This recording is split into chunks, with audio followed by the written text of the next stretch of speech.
ಅಯೋಧ್ಯೆ ಹುಂಡಿ ಕಳ್ಳತನ ಪ್ರಕರಣದಲ್ಲಿ SIT ರಚನೆಯಾದದ್ದು ಅತ್ಯಂತ ಮಹತ್ವದ ದಿನ. ಅದನ್ನು ಬಿಟ್ಟರೆ ನೆಕ್ಸ್ಟ್ ಇಂಪಾರ್ಟೆಂಟ್ ಡೇ ಇವತ್ತಿಂದೆ. ಟ್ರಸ್ಟ್ ಮೀಟಿಂಗ್ ಆಯಿತು, ಅಯೋಧ್ಯೆ ಟ್ರಸ್ಟ್ನ ಸಭೆ ಆಯಿತು, ಹಲವು ಪ್ರಮುಖ ನಿರ್ಣಯಗಳನ್ನು ತೆಗೆದುಕೊಂಡರು. ಅವುಗಳ ಪೈಕಿ ಚಂಪತ್ ರಾಯ್ ಮತ್ತು ಡಾಕ್ಟರ್ ಅನಿಲ್ ಮಿಶ್ರಾ ಅವರ ರಾಜೀನಾಮೆಯನ್ನು ಅಂಗೀಕರಿಸುವ ನಿರ್ಣಯ ಕೂಡ ಒಂದು. ರಾಜೀನಾಮೆ ಕೊಟ್ಟಿದ್ರು ಅವರು, ಯೋಗಿ ಆದಿತ್ಯನಾಥ್ ಅವರ ಸೂಚನೆಯ ಮೇರೆಗೆ ಅಂತಾರೆ. ಒಟ್ಟಿನಲ್ಲಿ ರಾಜೀನಾಮೆ ಕೊಟ್ಟಿದ್ರು, ಅದನ್ನು ಅಂಗೀಕರಿಸೋದು ಅಂತಾಯಿತು. ಅದರ ಜೊತೆಗೆ ಚಂಪತ್ ರಾಯ್ ಅವರ ಸ್ಥಾನಕ್ಕೆ ಹಂಗಾಮಿ ಪ್ರಧಾನ ಕಾರ್ಯದರ್ಶಿಯಾಗಿ ಕೃಷ್ಣ ಮೋಹನ್ ಅವರನ್ನು ನೇಮಿಸಲಾಗಿದೆ. ಕೃಷ್ಣ ಮೋಹನ್ ಟ್ರಸ್ಟಿ ಆಗಿದ್ದರು, retired IAS officer. Krishna Mohan ಹಂಗಾಮಿ ಪ್ರಧಾನ ಕಾರ್ಯದರ್ಶಿಯಾಗಿರ್ತಾರೆ.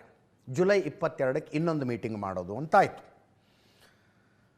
15 ಜನ ಸದಸ್ಯರ ಪೈಕಿ 9 ಜನ ಇವತ್ತಿನ ಈ ಸಭೆಯಲ್ಲಿ ಭಾಗಿಯಾಗಿದ್ದರು. 2/3 ಬಹುಮತದ ಮೇರೆಗೆ ಇಬ್ಬರ ರಾಜೀನಾಮೆಗಳನ್ನು ಅಂಗೀಕರಿಸಲಾಯಿತು.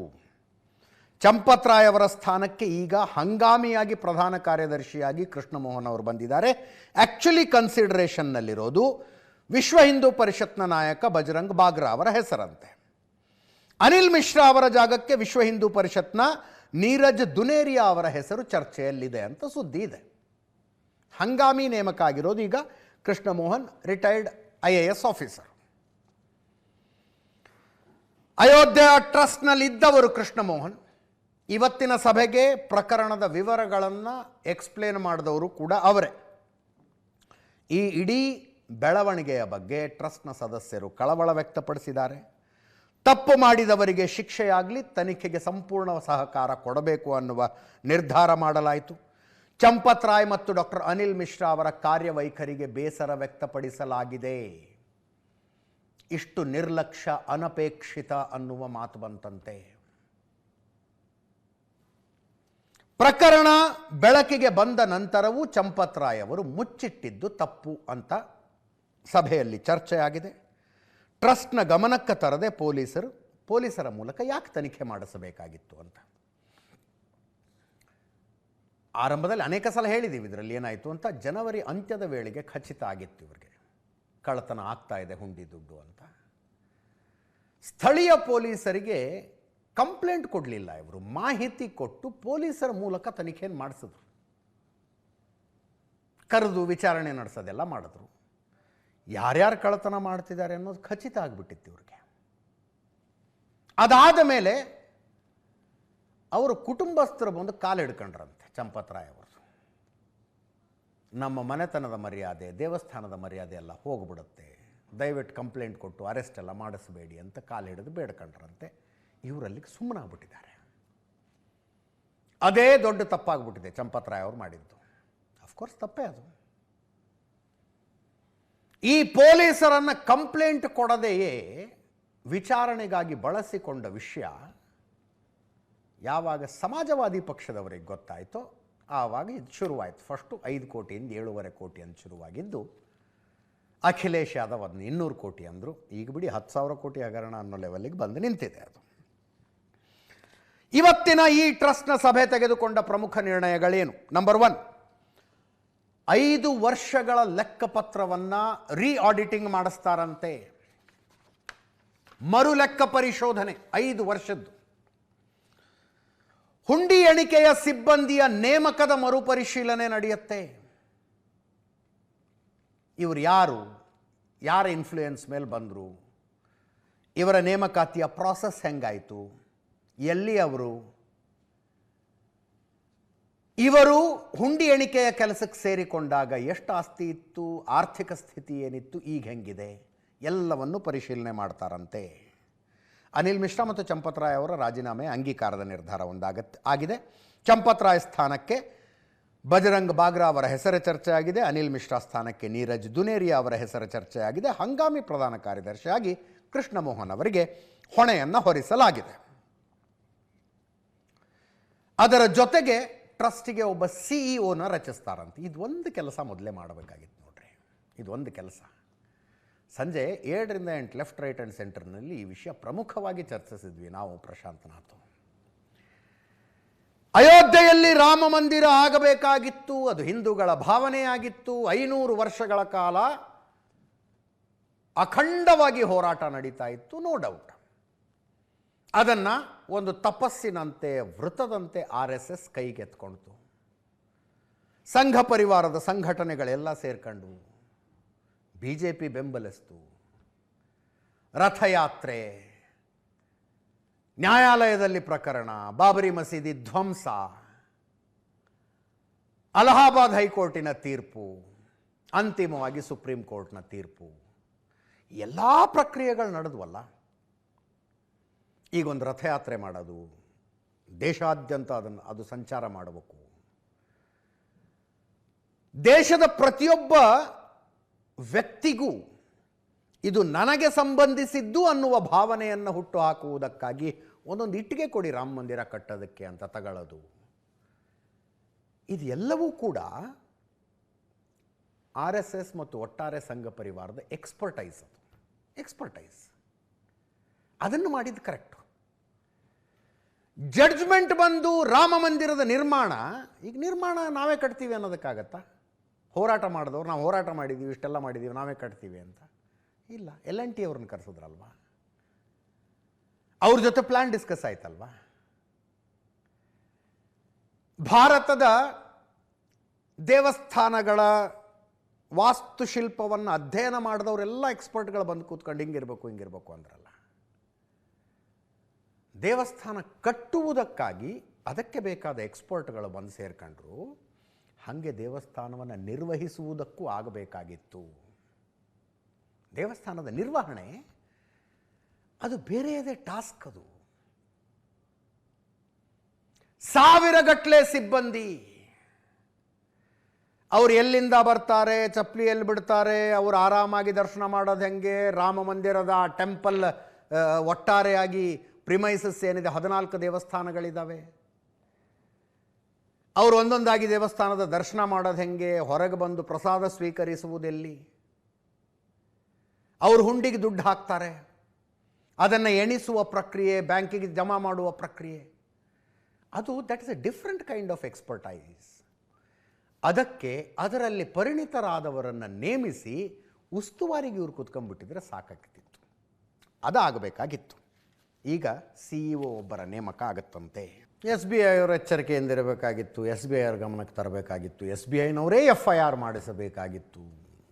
ಆಯ್ತು ಬಿಡಿ, ಟ್ರೈನ್ ಹೋದ್ಮೇಲೆ ನಿಶಾನೆ ಹಿಡಿದಾಗದೇನಿದೆ, ಏನಾಗಬೇಕಾಗಿದ್ದೋ ಆಗಿ ಹೋಗಿದೆ. ಮುಂದೆ ಏನಾಗಬೇಕು ಅನ್ನುವುದರ ಚಿಂತೆ ಮಾಡಬೇಕಷ್ಟೆ. ಟ್ರಸ್ಟಿನ ಇವತ್ತಿನ ಮೀಟಿಂಗ್ನ ನಂತರ ಒಂದು ಪ್ರೆಸ್ ನೋಟ್ ರಿಲೀಸ್ ಮಾಡಿದ್ದಾರೆ. ಶುದ್ಧ ಹಿಂದಿಲಿದೆ, ಅದು ಅದರ ಟ್ರಾನ್ಸ್ಲೇಷನ್ ಹೇಳ್ಬಿಡ್ತೀನಿ ನಿಮಗೆ. ಇದುವರೆಗೂ ಟ್ರಸ್ಟ್ಗೆ ಬಂದಿರುವ ಒಟ್ಟು ದೇಣಿಗೆ 3,264 ಕೋಟಿ ರೂಪಾಯಿ. 3,264 ಕೋಟಿ ರೂಪಾಯಿ ನಮ್ಮಲ್ಲೇ ಟೆಲಿಕಾಸ್ಟ್ ಆಗಿತ್ತು. 4,575 ಕೋಟಿ ಅಂತ ರಾಷ್ಟ್ರೀಯ ಮಾಧ್ಯಮದ ಅಂಕಿಅಂಶಗಳನ್ನು ಯಥಾವತ್ತಾಗಿ ತಗೊಂಡಿದ್ವಿ ನಾವು. ಬಟ್ ಬಂದಿರೋದು 3,264 ಕೋಟಿ. ಮಂದಿರ ನಿರ್ಮಾಣಕ್ಕೆ 2,475 ಕೋಟಿ ಖರ್ಚಾಗಿದೆ ಅಂತ ಹೇಳಿದ್ವಿ. ಆ್ಯಕ್ಚುಲ್ ಆಗಿರೋದು 2,370 ಕೋಟಿ ರೂಪಾಯಿ.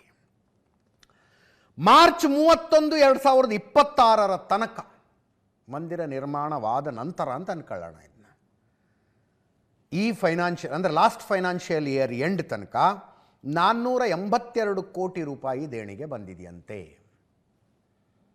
ಇದರಲ್ಲಿ 391 ಕೋಟಿ ರೂಪಾಯಿ ನಿರ್ವಹಣಾ ವೆಚ್ಚಗಳಿಗೆ ಬಳಕೆ ಮಾಡಲಾಗಿದೆ. ಇದು ಕೊಟ್ಟಿರುವ ಲೆಕ್ಕ. ಅದರ ಜೊತೆಗೆ ಸಭೆಯ ನಿರ್ಣಯಗಳನ್ನೆಲ್ಲ ಹೇಳಿದ್ದಾರೆ. CEO ನೇಮಕಕ್ಕೆ 3 ಸದಸ್ಯರ ಸಮಿತಿ ರಚನೆ ಮಾಡೋದು, ಪ್ರಮೋದ್ ಕೊಹ್ಲಿ, ವಿಷ್ಣುಕಾಂತ್ ಚತುರ್ವೇದಿ, ಸುರೇಶ್ ಹಾವ್ಡೆ ನೇತೃತ್ವದಲ್ಲಿ ಒಂದು ಸಮಿತಿ ಮಾಡಿ CEO ಒಬ್ಬರನ್ನ ಆಯ್ಕೆ ಮಾಡಲಾಗುತ್ತೆ. ಕಾನೂನು ತನಿಖಾ ಪ್ರಕ್ರಿಯೆ ಪೂರ್ಣಗೊಂಡ ನಂತರ ಸತ್ಯ ಹೊರಗೆ ಬರುತ್ತೆ ಅಂತ ವಿಶೇಷ ಆಹ್ವಾನಿತರಾಗಿ ಕನ್ನಡಿಗರಾದ ಗೋಪಾಲ್ ರಾವ್ ಅವರು ಟ್ರಸ್ಟಿನ ಪ್ರತಿ ಸಭೆಯಲ್ಲಿ ಇರ್ತಿದ್ರು. ಇನ್ನು ಮುಂದೆ ಕರೆಯೋದು ಬೇಡ ಅಂತಾಗಿದೆಯಂತೆ. ದೇಣಿಗೆ ಕಳ್ಳತನದ ನೈತಿಕ ಹೊಣೆ ಹೊತ್ತು ಪ್ರಧಾನ ಕಾರ್ಯದರ್ಶಿ ಚಂಪತ್ ರಾಯ್ ಮತ್ತು ಟ್ರಸ್ಟಿ ಡಾಕ್ಟರ್ ಅನಿಲ್ ಮಿಶ್ರಾ ಅವರು ರಾಜೀನಾಮೆ ಕೊಟ್ಟಿದ್ದಾರೆ. ಅದನ್ನು ಸ್ವೀಕರಿಸಲಾಗಿದೆ ಅಂತ ಪ್ರೆಸ್ ನೋಟ್ ಹೇಳ್ತಾ ಇದೆ. ಈ ಮಧ್ಯದಲ್ಲಿ 5 ಕೋಟಿ ರೂಪಾಯಿ ಮೊತ್ತದ ರಾಮಚರಿತ ಮಾನಸ ರಾಮ ಮಂದಿರಕ್ಕೆ ದೇಣಿಗೆಯಾಗಿ ಬಂದಿತ್ತದು 5 ಕೋಟಿ ರೂಪಾಯಿ ಮೌಲ್ಯದ್ದು. ನೋಡ್ತಾ ಇದ್ದೀರಿದೆ 147 kg ತೂಕದ ಚಿನ್ನ ಲೇಪಿತ ರಾಮಚರಿತ ಮಾನಸ. ಒಟ್ಟು ತೂಕ 155 kg, 1000 ಪುಟಗಳ ರಾಮಚರಿತ ಮಾನಸ. 4 ಕಿಲೋ ಶುದ್ಧ ಚಿನ್ನವನ್ನು ಬಳಸಲಾಗಿದೆ. ಇದರಲ್ಲಿ 151 kg ತಾಮ್ರ. ಪ್ರತಿ ಪುಟದಲ್ಲೂ 24 ಕ್ಯಾರೆಟ್ ಗೋಲ್ಡ್ ಪ್ಲೇಟ್ ಇದೆಯಂತೆ. 5 ಕೋಟಿ ರೂಪಾಯಿ ಖರ್ಚಾಗಿತ್ತು ತಯಾರಿಸೋದಕ್ಕೆ. ಎಸ್ ಲಕ್ಷ್ಮೀನಾರಾಯಣ್ ಮಾಜಿ ಕೇಂದ್ರ ಗೃಹ ಕಾರ್ಯದರ್ಶಿ ಅವರು ಸ್ವಂತ ದುಡ್ಡಿನಲ್ಲಿ ಇದನ್ನು ತಯಾರಿಸಿ ರಾಮ ಮಂದಿರಕ್ಕೆ ದೇಣಿಗೆಯಾಗಿ ಕೊಟ್ಟಿದ್ದರು. ಅದಾದ ಮೇಲೆ ಅವರು ಪ್ರಶ್ನೆ ಮಾಡಿದ್ರು, ನಾನು ಕೊಟ್ಟಿದ್ದೀನಿ, ಅವ್ರು ತಗೊಂಡಿದ್ದಾರೆ, ರಸೀದಿ ಇಲ್ಲ ಏನಿಲ್ಲ, ಅದಾದರೂ ಇದೆಯೋ ಇಲ್ಲವೋ ರಾಮ ಮಂದಿರದಲ್ಲಿ ಅನ್ನುವ ಪ್ರಶ್ನೆಯನ್ನು ಮಾಡಿದ್ರು. ರಾಮ ಮಂದಿರ ಟ್ರಸ್ಟ್ ಅದರ ಫೋಟೋ ಬಿಡುಗಡೆ ಮಾಡಿದೆ. ದೇವಸ್ಥಾನದಲ್ಲೇ ಇದೆ, ಸುರಕ್ಷಿತವಾಗಿದೆ, ಎಲ್ಲರ ದರ್ಶನಕ್ಕೂ ಲಭ್ಯವಾಗುವಂತೆ ಇದೆ ಅದು ಅಂತ ಅವ್ರು ಮಾತಾಡಿದರು. ಲಕ್ಷ್ಮೀನಾರಾಯಣ ಅವರು ಮಾಜಿ ಕೇಂದ್ರ ಗೃಹ ಕಾರ್ಯದರ್ಶಿ, ಕೇಳಿಸ್ಕೊಳ್ಳಿ. ಇದೊಂದು ಕಳಕಳಿಯನ್ನು ಅವರು ವ್ಯಕ್ತಪಡಿಸಿದ್ರು, ಚಿಂತೆ ವ್ಯಕ್ತಪಡಿಸಿದ್ರು. 4-5 ತಿಂಗಳು ಎಲ್ರಿಗೂ ಕಾಣ ಹಾಗೆ ಇಟ್ಟಿದ್ರು ಅದನ್ನು. ಆಮೇಲೆ ಎಲ್ಲಿ ಹೋಯ್ತೋ ಗೊತ್ತಿಲ್ಲ, ಪತ್ರ ಬರೆದರೂ ಉತ್ತರ ಇಲ್ಲ ಅಂದರು. ನೋಡಿ, ಈಗ ರಾಮ ಜನ್ಮಭೂಮಿ ತೀರ್ಥಕ್ಷೇತ್ರ ಟ್ರಸ್ಟ್ ಅದರದ್ದು ಫೋಟೋ ಹಾಕಿ ಎಲ್ಲಿದೆ ಅನ್ನೋದಂತೂ, ಅಂದರೆ ಈಗ ಹೋದರೆ ಯಾರು ನೋಡಬಹುದು ಅಂತ ಅರ್ಥ. ಅದನ್ನು ಸ್ಟೇಟ್ಮೆಂಟ್ ರಿಲೀಸ್ ಮಾಡಿದೆ. ರಾಮಚರಿತ ಮಾನಸ ಪುಸ್ತಕ ಕಳ್ಳತನ ಆಗಿಲ್ಲ, ಇದು ಶುದ್ಧ ಸುಳ್ಳು. ದೇವಾಲಯದ ಆವರಣದಲ್ಲಿ ಸಂಪೂರ್ಣವಾಗಿ ಸುರಕ್ಷಿತವಾಗಿದೆ. ಯಾರನ್ನೂ ದೂಷಿಸುವುದು ರಾಮ ಮಂದಿರ ಟ್ರಸ್ಟ್ ಉದ್ದೇಶ ಅಲ್ಲ.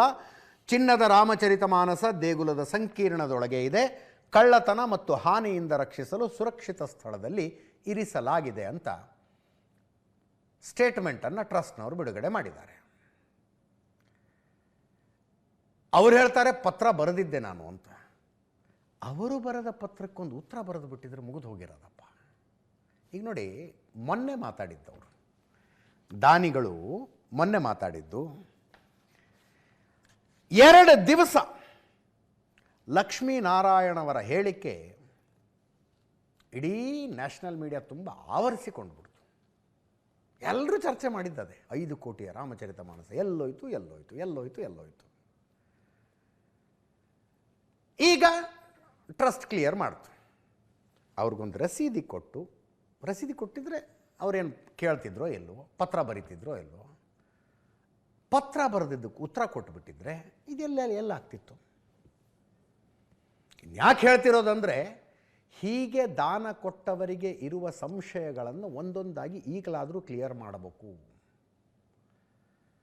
ಇನ್ನು 10 ವರ್ಷ ಆದರೂ ಹೇಳ್ತೀನಿ ಕೇಳಿ, ರಾಮ ಮಂದಿರ ಟ್ರಸ್ಟ್ ಕೊಟ್ಟ ಕ್ಲಾರಿಫಿಕೇಶನ್ ಎಲ್ಲೂ ಉಳ್ಕೊಂಡಿರೋದಿಲ್ಲ.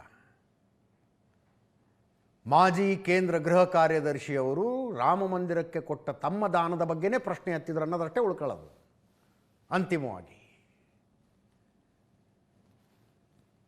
ಈ ನಿರ್ಲಕ್ಷ್ಯಗಳನ್ನು ಒಂದೊಂದಾಗಿ ಅಟೆಂಡ್ ಮಾಡಬೇಕಾದ ಅವಶ್ಯಕತೆ ಇದೆ. ಇನ್ನು RSSನ ಸರಸಂಘ ಚಾಲಕರಾದ ಮೋಹನ ಭಾಗವತ್ ಅವರು ಈಗಾಗಲೇ ಸರಕಾರ್ಯವಾಹ ಅವರು ಹೇಳಿದಾರಲ್ಲ, ಅದೇ ನನ್ನ ನಿಲುವು ಕೂಡ ಅಂತ ಹೇಳಿದ್ರು. ಅವರ ಹೇಳಿಕೆ ಡೀಟೇಲಾಗಿ ಬಂದಿದೆ ಸರಕಾರ್ಯವಾಹರದು.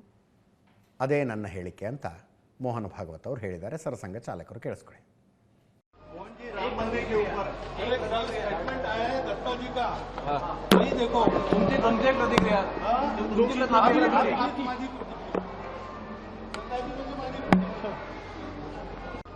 राम मंदिर के ऊपर एक स्टेटमेंट आया है दत्ता जी का, वही देखो उनकी प्रतिक्रिया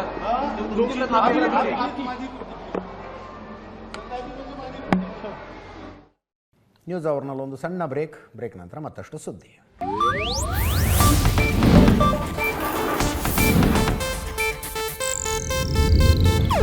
ಇದು ಏಷ್ಯಾನೆಟ್ ನ್ಯೂಸ್ ನೆಟ್ವರ್ಕ್ ಪ್ರಸ್ತುತಿ.